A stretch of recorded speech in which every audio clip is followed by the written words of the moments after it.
Oi gente, eu sou a Duda e hoje nós vamos conversar sobre O Enigma de Andrômeda, um livro de ficção científica do autor Michael Crichton. O Michael Crichton, já começo falando, é um dos autores que eu mais admiro, especialmente no gênero, sabe? Ele revolucionou o seu gênero, ele é um autor incrível e os livros dele, que eu li pelo menos, né, são grandes queridinhos, são livros favoritos. Como nada menos que Jurassic Park e O Mundo Perdido. Agora minha terceira leitura dele é O Enigma de Andrômeda, e apenas para contextualizar, caso você não conheça o Michael Crichton, ele já faleceu, ele foi um autor norte-americano formado em medicina por Harvard. Quando ele escreveu este livro, gente, ele tinha 20 e poucos anos, e isso já é incrível por si só. Ele é um autor que foi extremamente bem sucedido, não apenas como autor, seus livros estavam entre os mais vendidos, foram livros que fizeram grande sucesso, mas também nas suas adaptações para o cinema, como por exemplo a de Jurassic Park, claro que é a mais famosa, entre outras, mas ele também roteirizou, ele foi o roteirista para os cinemas de Jurassic Park, de O Mundo Perdido, então já é um trabalho diferente. E ele também criou nada menos que uma das séries mais sucedidas da história da televisão, que é a série ER, Plantão Médico. Então era um autor fenômeno de vendas e de sucesso, porque ele fazia muito sucesso em várias coisas, né? Ele fazia muito sucesso na televisão, nos cinemas, nas livrarias, os seus livros eram super vendidos. Ele criava histórias muito envolventes, muito bem escritas, muito bem contextualizadas. Sua formação em medicina contribuiu muito para isso.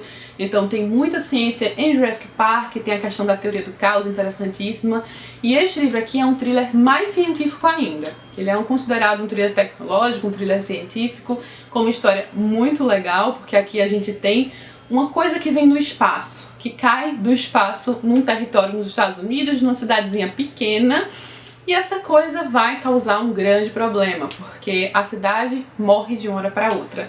Todas as pessoas dessa cidade morrem de uma forma muito bizarra e misteriosa por conta dessa coisa que caiu, e apenas 2 pessoas da cidade sobrevivem intactas, sem problema algum, que é um velho, um idoso e um bebê. Então tem um grande mistério aí por trás disso, um grande desafio dos cientistas aqui, são grandes nomes mundiais no livro, para tentar descobrir, conter aquilo, né? Porque é uma grande ameaça à vida na Terra, à humanidade, e também descobrir o porquê do idoso e da criança, do bebezinho bem pequeno, terem conseguido escapar de uma morte terrível que matou as pessoas em questão de segundos. Ele já fala na introdução que o livro tem muitos detalhes científicos, que foi necessário explicar algumas coisas, mas essas coisas não são tediosas, não são chatas e sinceramente só tornam a história mais rica. Esse aqui foi o segundo livro publicado pelo Michael Crichton, ele publicou quase de uma forma conjunta, né, muito perto um do outro. O primeiro e o segundo, que foi esse, em 1969, e foi o seu primeiro grande sucesso, foi o que o alçou aí ao estrelato, digamos, porque foi um grande sucesso naquela época. E a gente deve levar em consideração sim o período em que ele foi escrito, porque é um livro com grande revolução tecnológica. Por exemplo, em alguns momentos ele explica os computadores, o que os computadores podem fazer aqui, porque os computadores vão auxiliar, vão ajudar muito no trabalho dos cientistas nessa base secreta do governo. Sim, tem uma base secreta, claro, né, porque o governo não vai soltar essa informação dessa coisa que chegou do espaço, porque de certa forma o governo tem até uma contribuição nisso. Eram satélites enviados justamente para coletar coisas que poderiam voltar para a Terra, então eles tinham um plano de contenção. E esse plano de contenção foi acionado imediatamente a partir deste acontecimento logo nas primeiras páginas. E muitos detalhes da ciência, especialmente da biologia. Aqui é uma grande crise biológica, ele menciona que é a primeira crise biológica que o mundo vai passar. Então grandes nomes são reunidos, né? É uma equipe de 5, só que só 4 comparecem, podem comparecer. E são pessoas que vão ficar ali fechadas numa base subterrânea para tentar descobrir o que é que aconteceu e qual é o nível da ameaça, muito grande obviamente, né, mas o que é que eles podem fazer para conter isso. E claro que eles vão fazer também o reconhecimento da cena, então tem muito mistério aqui nesse livro. Eles vão para a cidade, né, que virou uma cidade fantasma. Eles precisam coletar algumas coisas, entender como cientistas, investigar como cientistas o que pode ter acontecido ali. Ir até a casa dessas pessoas, ver o que é que aconteceu com os seus corpos, e é uma coisa assim muito, muito estranha mesmo aqui. Esse quesito dos avanços biológicos, de focar nessa questão biológica, é uma coisa que eu já associo ao Michael Crichton, né? Especialmente também por Jurassic Park, que é muito presente. Tem até uma coisinha logo no começo, né? Essa questão de crise, que também me lembra muito já o que seria desenvolvido em Jurassic Park. Tem uma parte aqui nas primeiras páginas que ele diz que uma característica de todas as crises é sua previsibilidade em retrospecto. elas parecem ter uma certa inevitabilidade, parecem predestinadas. Isso é uma coisa que me remete imediatamente a Jurassic Park, né, que é uma crise prevista. Tanto que o Ian Malcolm entra na história justamente como uma pessoa que vai prever o pior para aquele cenário tão idílico e tão perfeito para o John Hammond. Foi muito bom entrar novamente no drama de Michael Crichton, isso eu posso dizer, porque eu tenho uma admiração muito grande dele como escritor, né, e como tudo que ele criou. Eu não mencionei, mas ele também criou Westworld, que é uma das maiores séries de sucesso hoje em dia. Na verdade, ele criou na época um roteiro para o cinema, que é um filme, e esse roteiro para o filme, hoje em dia é o que é a série, né? Inspirou a série. Então, muitas coisas da ficção científica famosíssimas, gente, né? Todas pelas mãos do incrível Michael Crichton. Ele ganhou até uma homenagem, tem um dinossauro que foi batizado em homenagem a ele, né? Que é uma espécie que tem o Crichton alguma coisa, sabe? Algo assim. Os cientistas fizeram essa homenagem para ele pela grande contribuição que ele deu, com uma grande homenagem, né? Afinal de contas, o Jurassic Park é uma homenagem. Então aqui ao longo dessa história, enquanto essas pesquisas estão sendo feitas, tudo isso é muito bem passado, sabe? O que é o trabalho deles nessa base, a contribuição de cada um, porque cada um na verdade é especialista em uma área, e também as limitações, porque o que aqui a gente vê, na verdade, é algo que aconteceu. É como se o narrador nos mostrasse que aquilo já aconteceu, que foi uma grande crise, ele vai nos contar essa crise, então às vezes ele nos dá uns relances de que algo vai dar muito errado, sabe? De algumas limitações que os próprios cientistas tiveram, falhas deles, falhas humanas. Essas limitações, falhas humanas, enfim, são colocadas aqui, mas também, por exemplo, em limitações intrínsecas ao profissional, sabe? A forma como os cientistas, a maior parte dos cientistas enxergam a questão da vida. Um desses exemplos que ele usa é que, não importando o seu grau de objetividade científica, tinham diversos preconceitos inerentes ao discutirem a questão da vida. Um deles era a suposição de que a vida complexa era maior do que a vida simples. Isso certamente era verdade na Terra. E sim, os seres humanos aqui na Terra se colocam acima, né, de todas as outras coisas, de todas as outras formas de vida, até dos próprios animais, que dirá micro-organismos.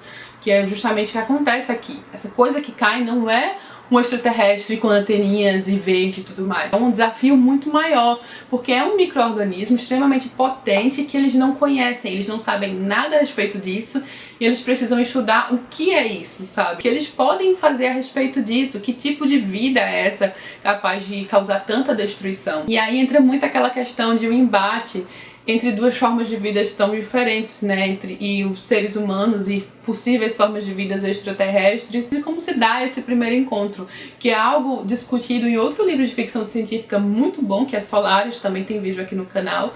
Então essa questão das limitações humanas, como os seres humanos em enxergar outras formas de vida. E aqui ele deixa isso muito claro em vários momentos, que é um desafio para os próprios cientistas, pessoas com muito conhecimento, entender o que é aquilo, sabe? E há limitações próprias dos seres humanos para entender algumas coisas que estão completamente fora do seu alcance. E são vários levantamentos, várias hipóteses, sabe? Trabalha com... Afinal de contas, estamos falando aqui de um trabalho científico muito completo. Então esses homens vão elaborar várias hipóteses, vão elaborar teorias, muitas delas falhas, e a gente vai acompanhar tudo isso de uma forma bem própria de um thriller, com aquela agoniazinha, com aquela expectativa do que eles vão encontrar, do que vai acontecer, justamente pelo potencial destruidor dessa coisa que eles estão investigando. É incrível, por exemplo, acompanhar o que fez um idoso e uma criança sobreviverem a tudo aquilo, o que os diferencia, o que é que eles têm que o fizeram não ser afetados por aquilo, sabe? E aquele idoso e aquele bebê estão ali junto com eles, naquela base, isolados, né, num local. E aí tem aquele grande perigo de contaminação, todos têm que tomar muito cuidado. Então eu gostei muito do clima deste livro, e a verdade é que eu não esperaria menos de Michael Crichton, por isso que eu queria tanto ler este aqui assim que ele foi lançado. E saber que esse aqui, gente, é tipo um dos primeiros livros dele, é o segundo, né? Você já percebe o grande talento que ele tinha naquela época, com 20 e poucos anos. Ele morreu na casa dos 60 anos. Michael Crichton era bem diferentão, ele tinha 2,8 metros de altura, apenas uma curiosidade, né? Mas essa curiosidade que eu mencionei fez com que ele usasse pseudônimos relacionados a isso no começo de sua carreira. E tem muitos livros dele lançados lá fora. E eu só quero que tragam para o Brasil, sabe? Tragam mais livros dele para o Brasil. Já teve livros dele publicados aqui que estão esgotados no momento. Ele lançou muita coisa. É uma indicação que eu dou assim abertamente. É um autor que eu adoro e que eu admiro muito, e eu só quero ler mais, sabe? Eu amo o gênero da ficção científica. Quem acompanha o canal há mais tempo sabe bem disso. Eu já li muita ficção científica. Eu digo que já li no passado porque eu tô lendo menos este ano particularmente, mas eu gosto muito deste gênero. É um dos gêneros do meu coração, é um dos meus gêneros preferidos. preferidos. Eu acho até que um dos vídeos mais assistidos do canal é um vídeo que eu dei dica de um monte de livros de ficção científica. É um vídeo antiguinho, eu vou deixar aqui em cima também, mas eu gostei deste vídeo especialmente porque a dinâmica dele é legal, já que eu separei as dicas em vários tópicos específicos. Por exemplo, sci-fi de sobrevivência, sci-fi policial, sci-fi psicológico. Então eu separei a ficção científica em vários tipos e tópicos já direcionados. Sci-fi pós-apocalíptico, tem muita coisa legal nesse vídeo, então dá uma olhada lá também. Vale dizer também que este livro foi adaptado para o cinema, só que em 1971, que eu acho que é a adaptação mais famosa, mas também tem uma edição mais recente, uma minissérie em 2008, produzida por Tony Ridley Scott. Eu não assisti essa minissérie em 2008, eu não sei se ela é fiel nem nada, mas a adaptação de 71 foi famosa na época. Logo depois que o livro foi publicado, né, que ele é de 69, já ganhou uma adaptação imediatamente. Fica aqui a dica, acho até que o vídeo ficou um pouquinho grande. Eu espero que vocês tenham gostado. Se você já leu, conta aqui embaixo o que achou, ou se já leu algo do autor também. Vamos trocar uma ideia aqui embaixo, que essa é uma das melhores partes. E eu vou ficando por aqui. Se gostou, não esquece de curtir. Lembrando que o link para a compra do livro na Amazon vai estar aqui embaixo no box de informações. E se ainda não for inscrito no canal, se inscreve também. Um beijo e até a próxima!